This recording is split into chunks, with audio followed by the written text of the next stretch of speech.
हरे कृष्णा। हरदा नगर पालिका परिषद के वार्ड क्रमांक 35 जिसे उड़ा कहा जाता है, यहाँ पर 125 लोगों की जत्थे के साथ में नर्मदा परिक्रमा कुछ अल्प विराम के लिए यहाँ पर ठहरी हुई है।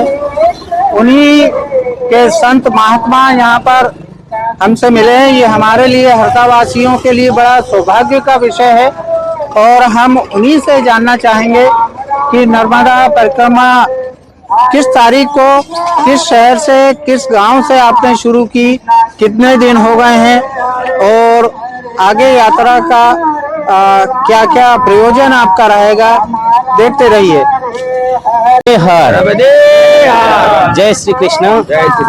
यह हमारी यात्रा नर्मदा परिक्रमा ओंकारेश्वर से 25 अक्टूबर को प्रारंभ हुई है और अभी यह यात्रा मां नर्मदा जी अमरकंठ होकर ओंकारेश्वर की ओर यहाँ हरदा से प्रस्थान कर रही है।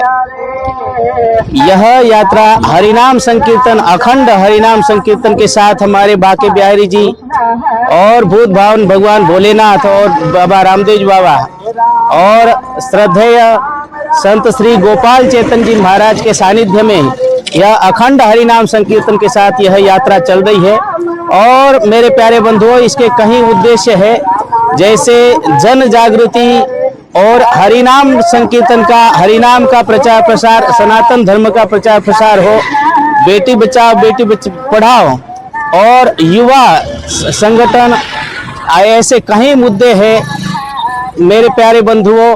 और सनातन धर्म का प्रचार प्रसार हो, राष्ट्र में भाईचारा और एकता को लेकर यह हमारे 125 लोगों के साथ यह यात्रा सदगुरु संत श्री लक्ष्मण चैतन्य बापू जी की कृपा से और जो हरिनाम संकीर्तन का जो प्रचार किया, ऐसे संत श्री दगड़ूजी बापू महादेव चैतन्य महाराज, उनके संकल्प और उनके जो मनोगत थे, उन्होंने भी परिक्रमा की है। उन्हीं के पद चिन्हों पर चलकर और ऐसे नाम संकीर्तन को जिन्होंने आत्मसात किया, सदगुरु संत श्री लक्ष्मण चैतन्य बापू जी, उनके इच्छा, उनके संकल्प को, उनके आशीर्वाद से श्रद्धेय संत श्री गोपाल चेतन जी महाराज इन 125 साधकों के साथ यह यात्रा पूरी कर रहे हैं। और अभी हमारी यात्रा मात्र केवल 7-8 दिन की बाकी है।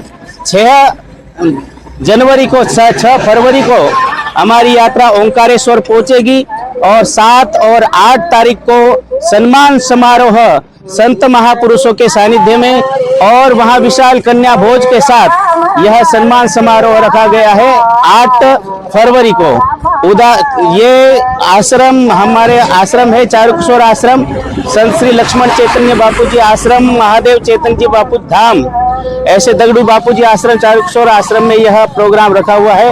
ओंकारेश्वर क्षेत्र में हमारा विशाल वट वृक्ष, वहां पर काफी पुराना आश्रम है। चौरल संगम मां नर्मदा जी के किनारे पर ही यह आश्रम स्थित है।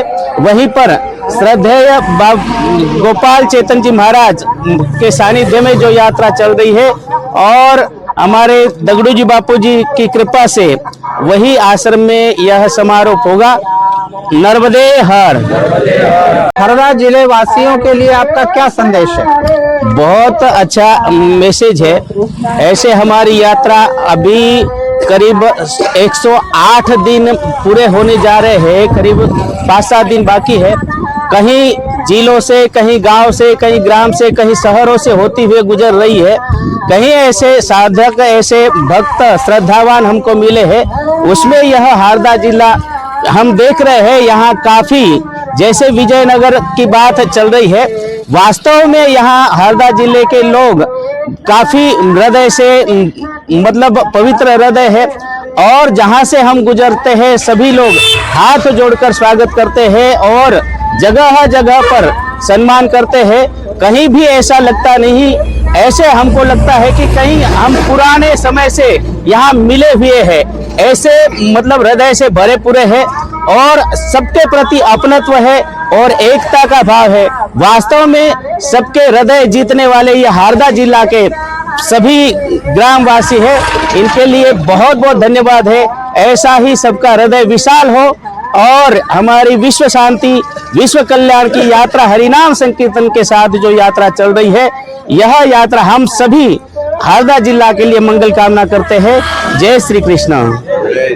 से हमारे गुरुदेव चेतन साधक परिवार के गादीपति श्री गोपाल चैतन्य जी महाराज के सानिध्य में 125 लोगों का जत्था ओंकारेश्वर से मां नर्मदा की पैदल परिक्रमा 24 घंटे हरिनाम संकीर्तन के साथ चल रही है, जो हम रत्ना सागर पार करके अमरकंटक से होके और वापस ओंकारेश्वर की ओर जा रहे हैं। नर्मदे हर। किस तारीख को आपकी यात्रा? हम 25 अक्टूबर को शुरू हुई थी और 8 अक्टूबर को हमारी यात्रा पूर्ण हो रही है। कितने लोग हैं आपके साथ? 125 लोग हैं।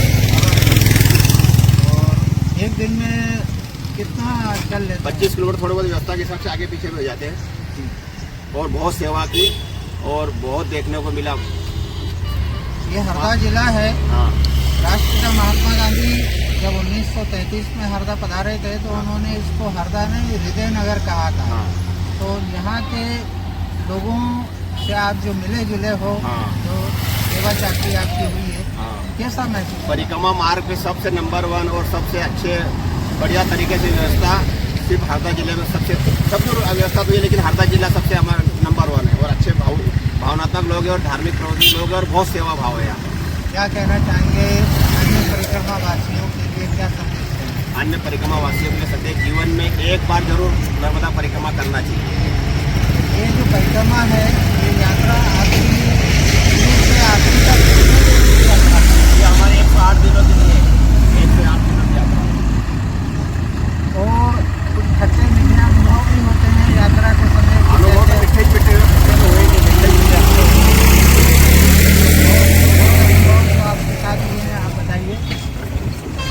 एकदम मंगल के साथ यात्रा हो रही है। ओंकारेश्वर से लगा के समुद्र भगवान से अमरकंटक से यहाँ आपके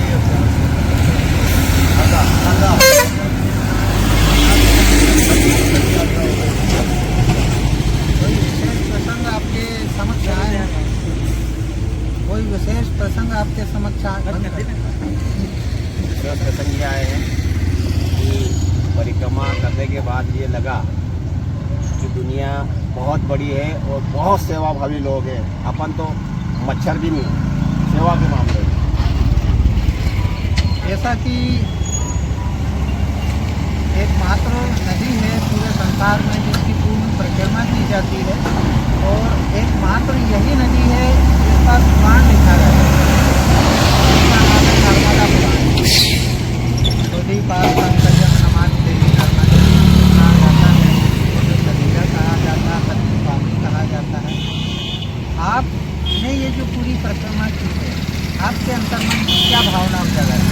हमारे अंतर्मन की ये भावना उजागर हुई है कि परिक्रमा में हम बहुत अपने आप को भाग्यशाली नहीं सौभाग्यशाली समझते हैं कि हमें गुरुदेव का सानिध्य प्राप्त और संतों के साथ कम से कम 30 से 25 संत हमारे साथ में ब्राह्मण देवता है और सुबह भगवान भोलेनाथ की अभिषेक होता है, माता रानी का अभिषेक होता है, जैसे भगवान का अभिषेक होता है, बाबा रामदेव जी का अभिषेक होता है, शाम को स्तुतियाँ होती है, आरती होती है और प्रतिदिन नर्मदा पुराण का पाठ हमारे मथुरा उदासीन टीला के महंत आए हुए हैं। वो रोज़ नर्मदा पुराण हमें सभी भक्तों को श्रवण करवाते हैं और परम पूज्य गुरुदेव भगवान आशीर्वचन की शाम को रोज प्रवचन होता है। ऐसा देखने में भी आया है, सुनने में भी आया कि नर्मदा का जो संबंध है रास्ते में कहीं कहीं रास्ते ठीक भी नहीं है, तो ऐसा आपको कहाँ प्रतीत हुआ? रास्ते में समस्या तो थोड़ी सी उधर है, अपने जो ट्राइबल एरिया है वहाँ पर थोड़ी सी व्यवस्था में दिक्कत है, वहाँ पर ध्यान देना चाहिए और छात्र वगैरह वहाँ दूर दूर पड़ते हैं, थोड़े से वहाँ परेशान होते हैं। बाकी अपने जितना संपन्न एरिया वहाँ कोई दिक्कत नहीं है, वहाँ तो घर खोल देते लोग, घर दुकानें खोल देते हैं। बाकी जो ट्राइबल एरिया है वहाँ पर थोड़ी सी दिक्कत होती है परिक्रमा वासियों को, बाकी कोई समस्या नहीं। हमारे हरदा जिले में राजस्थानी संस्कृति का एक समाज है, विष्णुई समाज, जिसके अधिकतर गांव नर्मदा परिक्रमा मार्ग पर बसते हैं। क्या सेवा भाव हो नर्मदा परिक्रमा वासियों गाँव में विशेष रूप से हरदा हमारे